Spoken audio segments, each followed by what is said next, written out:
मकर संक्रांति के महाकुंभ में विरोध और नागा सन्यासियों की प्रतिक्रिया। कुछ लोगों ने मकर संक्रांति के अमृत स्नान के दौरान मेला क्षेत्र में महाकुंभ को पाखंड करार देते हुए इसे समय और पैसों की बर्बादी बताते हुए पोस्टर लगाए।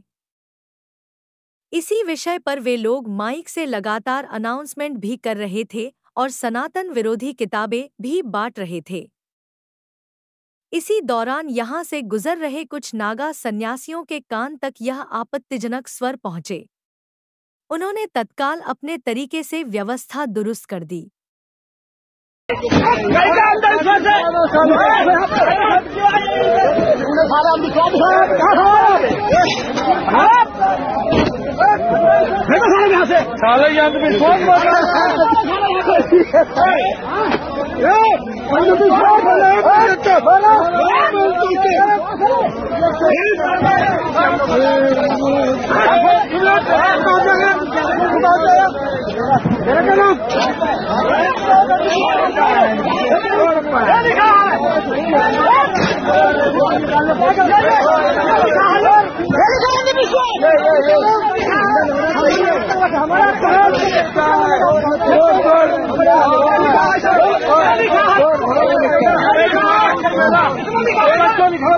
क्या लिखा